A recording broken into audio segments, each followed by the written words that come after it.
जय श्री राधे, जय श्री कृष्णा। आप सबका हमारे YouTube चैनल लड्डू दीवानी पर बहुत बहुत स्वागत है। आज हम सुनेंगे बड़ी ही एक अद्भुत कथा।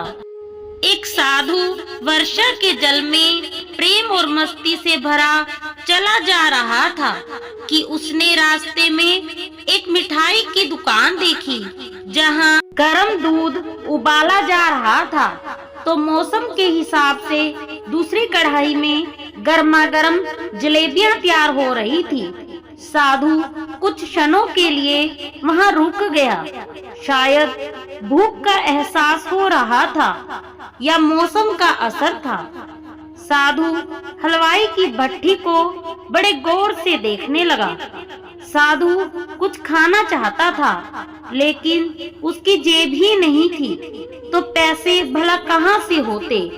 वह कुछ पल भट्टी से हाथ सेकने के बाद चला ही जाना चाहता था कि नेक दिल हलवाई से रहा न गया और एक प्याला गर्म दूध और कुछ जलेबियां साधु को दे दी। गरम जलेबियां गरम दूध के साथ उन्होंने खाई और फिर हाथों को ऊपर की ओर उठाकर हलवाई के लिए प्रार्थना की। फिर आगे चल दिया। साधु बाबा का पेट भर चुका था। दुनिया के दुखों से बेपरवाह वे फिर एक नए जोश से बारिश के गंदले पानी के छींटे उड़ाता चला जा रहा था। वह इस बात से बेखबर था कि एक युवा नवविवाहित जोड़ा भी वर्षा के जल से बचता बचाता उसके पीछे चला आ रहा है।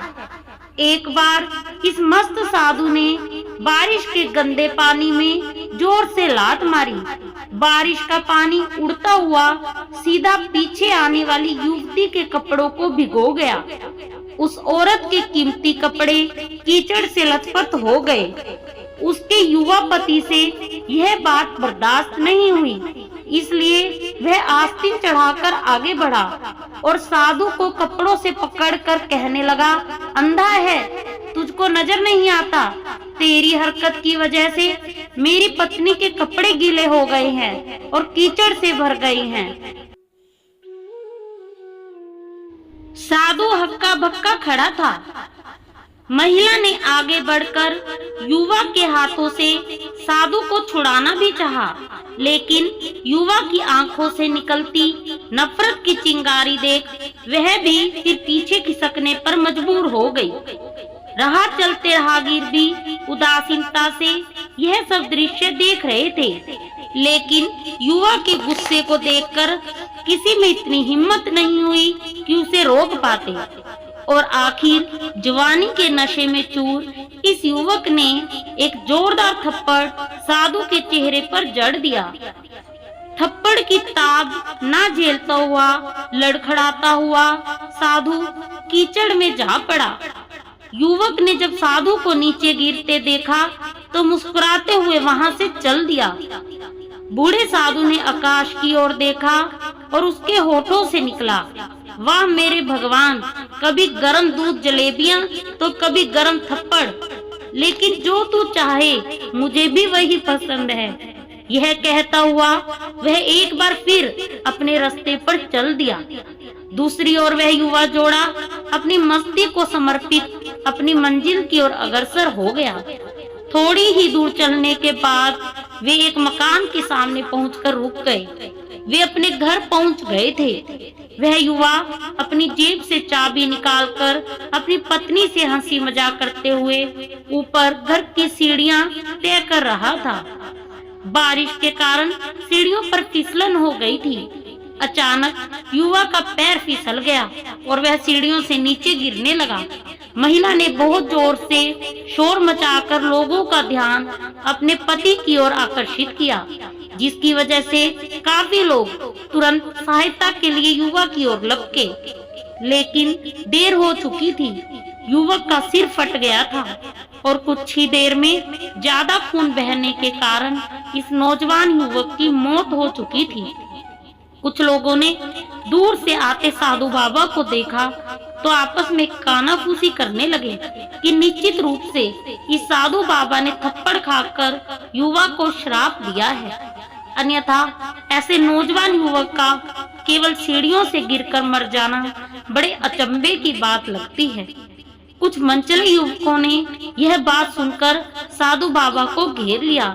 एक युवा कहने लगा कि अब कैसे भगवान के भक्त हैं जो केवल एक थप्पड़ के कारण युवा को श्राप दे बैठे। भगवान के भक्त में रोष और गुस्सा हरगिज नहीं होता। आप तो जरा सी असुविधा पर भी धैर्य ना कर सके। साधु बाबा कहने लगे, भगवान की कसम, मैंने इस युवा को श्राप नहीं दिया। अगर आपने श्राप नहीं दिया तो ऐसा नौजवान युवा सीढ़ियों से गिरकर कैसे मर गया। तब साधु बाबा ने दर्शकों से एक अनोखा सवाल किया कि आप में से कोई इस सब घटना का चश्मदीद गवाह मौजूद है। एक युवक ने आगे बढ़कर कहा, हाँ, मैं इस सब घटना का गवाह हूँ। साधु ने अगला सवाल किया, मेरे कदमों से जो कीचड़ उछला था, क्या उसने युवा के कपड़े को दागी किया था? युवा बोला, नहीं, लेकिन महिला के कपड़े जरूर खराब हुए थे। साधु ने युवक की बाहों को थामते हुए पूछा, फिर युवक ने मुझे क्यों मारा? युवा कहने लगा, क्योंकि वह युवा इस महिला का प्रेमी था और यह बर्दाश्त नहीं कर सका कि कोई उसके प्रेमी के कपड़ों को गंदा करे, इसलिए उस युवक ने आपको मारा। युवा की बात सुनकर साधु बाबा ने एक जोरदार ठहाका बुलंद किया और यह कहता हुआ वहां से विदा हो गया। तो भगवान की कसम, मैंने श्राप कभी किसी को नहीं दिया, लेकिन कोई है जो मुझसे प्रेम करता है।